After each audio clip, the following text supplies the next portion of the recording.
Pada masa lampau, ketika cengkeraman penjajahan Kompeni Belanda masih begitu kuat terasa di tanah Betawi dan sekitarnya, hiduplah masyarakat sederhana di sebuah kampung bernama Babelan. Babelan, yang kini menjadi bagian dari Bekasi, kala itu adalah wilayah pedesaan yang subur namun penduduknya hidup dalam kesederhanaan, bahkan seringkali dalam kesulitan. Sawah ladang yang mereka garap seringkali bukan milik mereka sepenuhnya, melainkan milik para tuan tanah atau bek yang berkuasa di bawah lindungan pemerintah kolonial.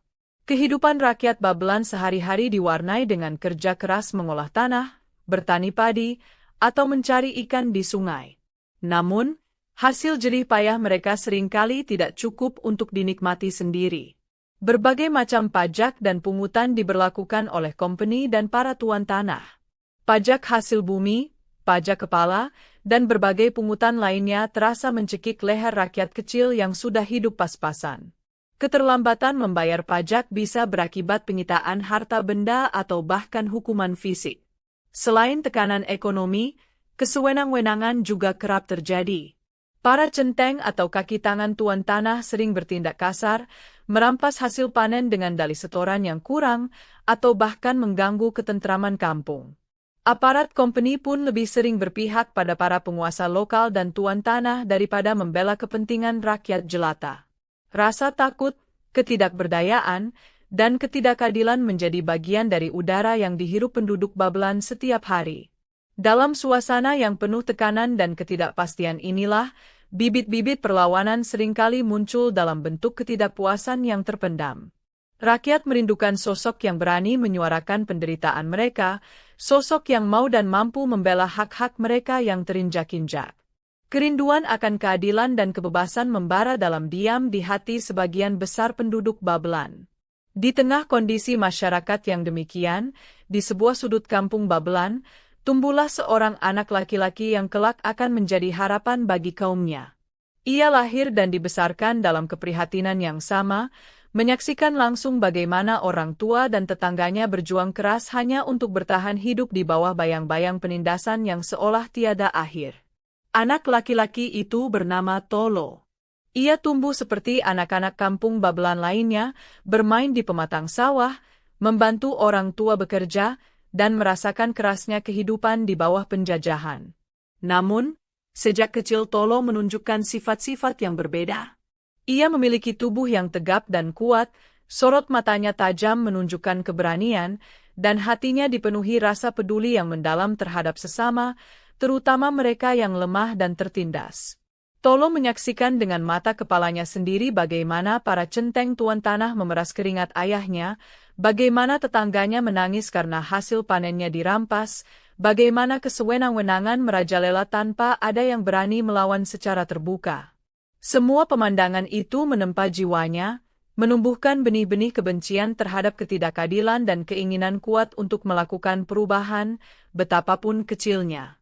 Ia tidak banyak bicara, namun tindakannya seringkali menunjukkan keberaniannya.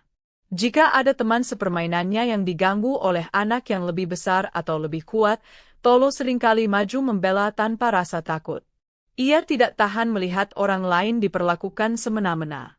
Jiwa ksatria itu seolah telah tertanam dalam dirinya sejak lahir, sebuah karunia dari Allah untuk menjadi pelindung bagi kaumnya kelak. Semakin beranjak dewasa, Tolo semakin dikenal sebagai pemuda yang gagah berani dan berpendirian teguh. Ia tidak mudah gentar menghadapi ancaman atau tekanan. Karena sifatnya yang pemberani dan suka menolong inilah, orang-orang kampung mulai memanggilnya dengan sebutan kehormatan, Entong. Sebuah panggilan akrab untuk pemuda yang disegani. Jadilah ia dikenal luas sebagai Entong Tolo. Entong Tolo tidak hanya berdiam diri melihat penderitaan di sekelilingnya. Ia mulai berpikir keras, bagaimana caranya agar ia bisa memiliki kekuatan lebih untuk membela rakyat Babelan. Ia sadar bahwa keberanian saja tidak cukup. Ia membutuhkan bekal lain, sebuah keahlian yang dapat membuatnya mampu menghadapi para penindas yang seringkali mengandalkan kekerasan fisik. Didorong oleh keinginan kuat untuk membela kaumnya, Entong Tolo memutuskan untuk mendalami ilmu bela diri silat. Di tanah Betawi dan Bekasi, silat bukan hanya sekadar olahraga atau seni bela diri, tetapi juga bagian dari tradisi, budaya, dan sarana untuk membela diri serta kehormatan. Entong Tolo mencari guru silat yang mumpuni di kampungnya atau di kampung-kampung sekitar Babelan. Dengan tekun dan disiplin tinggi, Entong Tolo berlatih di bawah bimbingan gurunya. Ia mempelajari berbagai jurus, kuncian, pukulan, dan tendangan khas aliran silat Betawi Bekasi. Bakat alaminya yang didukung oleh fisik yang kuat dan kemauan keras membuatnya cepat menguasai ilmu yang diajarkan.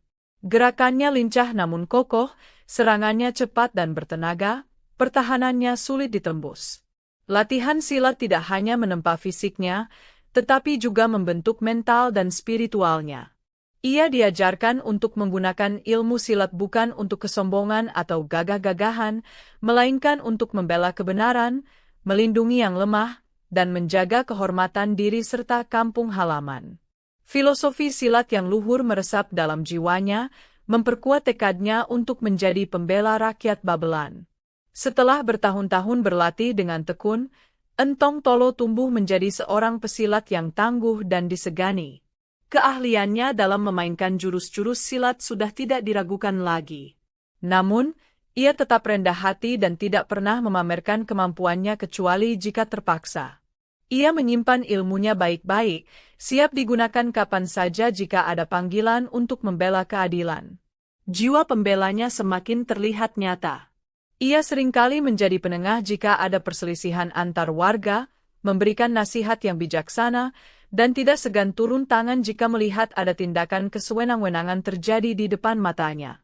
Keberaniannya yang didukung oleh keahlian silatnya mulai membuatnya menjadi sosok yang diperhitungkan, baik oleh kawan maupun lawan. Sementara Entong Tolo menempa diri, kondisi kehidupan di Babelan tidak kunjung membaik, bahkan cenderung semakin berat. Para tuan tanah, Bet, yang menguasai lahan-lahan luas semakin serakah. Mereka menaikkan sewa tanah sekehendak hati, menuntut bagian hasil panen yang tidak masuk akal, dan tidak segan mengusir penggarap yang dianggap tidak patuh atau tidak mampu memenuhi tuntutan mereka. Pemerintah Kompeni Belanda, alih-alih melindungi rakyat, justru seringkali mendukung kepentingan para tuan tanah karena mereka juga mendapatkan keuntungan dari sistem tersebut. Pajak-pajak baru terus diberlakukan, menambah beban penderitaan rakyat. Petugas pajak kompeni dan centeng-centeng tuan tanah semakin berani bertindak kasar dan sewenang-wenang dalam menjalankan tugas mereka. Rakyat Babelan hidup dalam ketakutan yang mencekam. Mereka bekerja keras membanting tulang, namun hasilnya lebih banyak dinikmati oleh para penindas. Mengeluh berarti mencari masalah, melawan secara terbuka sama saja dengan bunuh diri. Banyak keluarga yang kehilangan tanah garapannya, terjerat hutang pada lintah darat, atau terpaksa merelakan anggota keluarganya bekerja paksa, rodi, untuk proyek-proyek kompeni. Ketidakadilan ini bagaikan api dalam sekam, membakar hati rakyat Babelan. Mereka berdoa kepada Allah memohon pertolongan, berharap ada keajaiban yang bisa membebaskan mereka dari penderitaan. Desas-desus tentang keberanian dan kehebatan Entong Tolo mulai terdengar semakin santer, menjadi secercah harapan di tengah kegelapan yang menyelimuti kampung mereka. Melihat penindasan yang semakin menjadi-jadi ini, hati Entong Tolo semakin bergolak. Ia merasa sudah tiba saatnya untuk tidak lagi hanya berdiam diri atau melakukan pembelaan dalam skala kecil. Ia merasa terpanggil untuk melakukan perlawanan yang lebih nyata, untuk menunjukkan kepada para penindas bahwa rakyat Babelan tidak bisa selamanya diinjak-injak harga dirinya.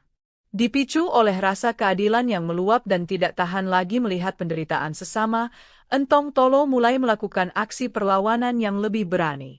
Awalnya mungkin berupa tindakan-tindakan sporadis namun cukup menggemparkan. Suatu ketika, ia mendengar kabar ada seorang janda tua yang hasil panen satu-satunya hendak dirampas oleh centeng tuan tanah karena dianggap kurang setorannya. Tanpa pikir panjang, Entong Tolo mencegat para centeng itu di tengah jalan. Dengan ketenangannya yang khas, Entong Tolo menasihati para centeng agar tidak bertindak semena-mena terhadap orang kecil yang tidak berdaya. Tentu saja para centeng yang merasa berkuasa itu tidak menggubris, bahkan mencoba menyerang Entong Tolo. Namun, dengan beberapa gerakan silat yang cepat dan efektif, Entong Tolo berhasil melumpuhkan mereka tanpa perlu melukai parah. Ia mengambil kembali hasil panen janda tua itu dan mengancam para centeng agar tidak mengganggunya lagi.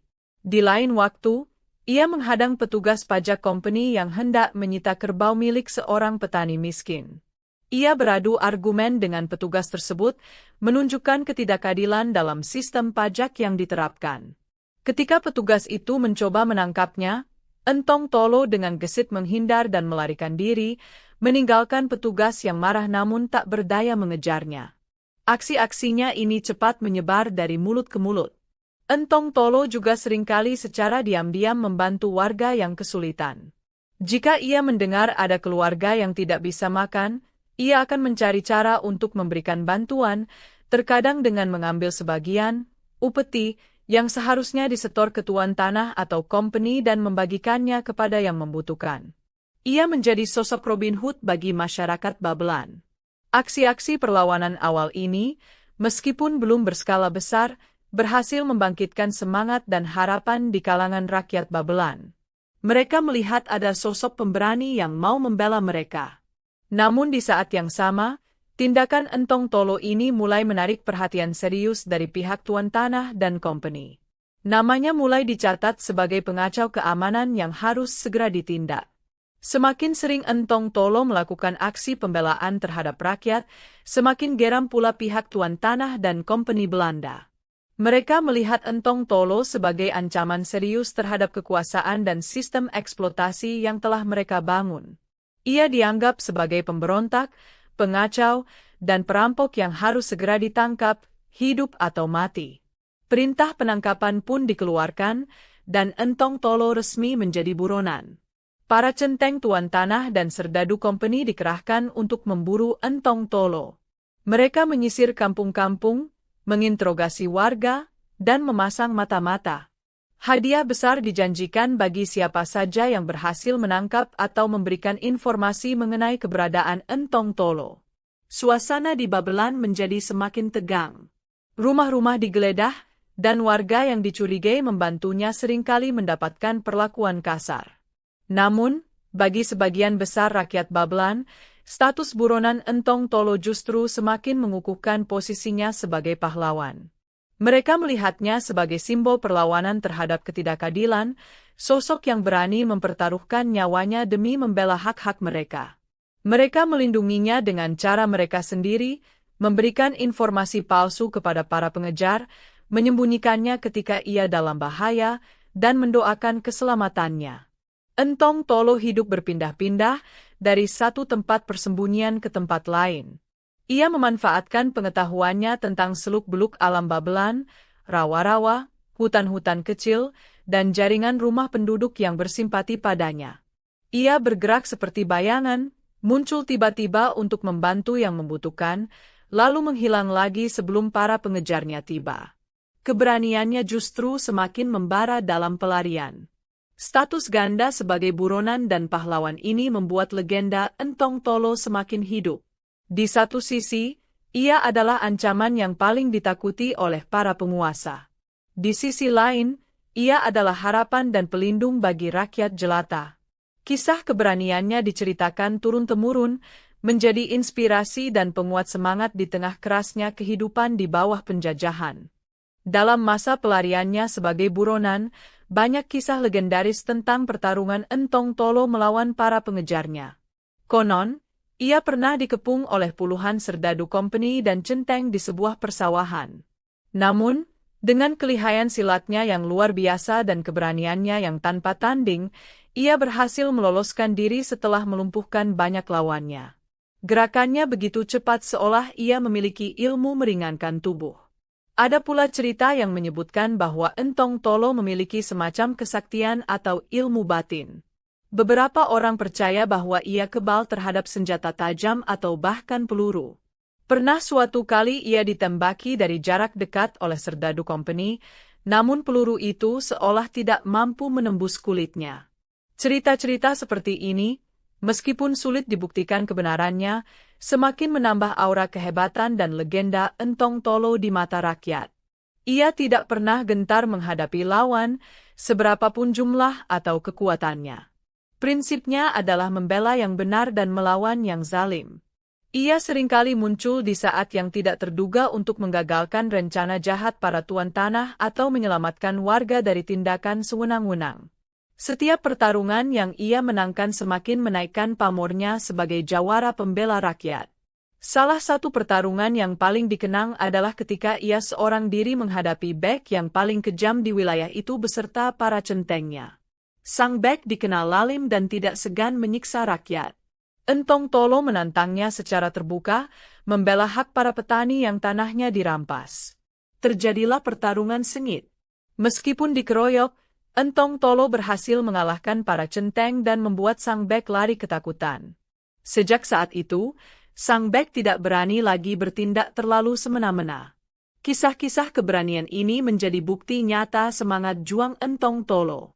Ia tidak hanya mahir bersilat, tetapi juga memiliki hati yang lurus dan tekad baja untuk membela kebenaran. Ia adalah representasi perlawanan rakyat kecil yang menolak tunduk pada penindasan, sebuah simbol bahwa keberanian dan keadilan dapat tumbuh subur bahkan di tengah kondisi yang paling sulit sekalipun. Seperti banyak kisah pahlawan rakyat atau jawara legendaris lainnya, akhir perjuangan Entong Tolo seringkali diselimuti berbagai versi cerita dan misteri. Tidak ada catatan pasti mengenai bagaimana ia mengakhiri hidupnya. Beberapa versi menyebutkan ia akhirnya berhasil ditangkap karena pengkhianatan dari orang dekat yang tergiur hadiah besar, lalu dihukum mati oleh company. Versi ini menonjolkan aspek tragis dari perjuangannya. Versi lain yang lebih bersifat legendaris menceritakan bahwa Entong Tolo tidak pernah benar-benar tertangkap.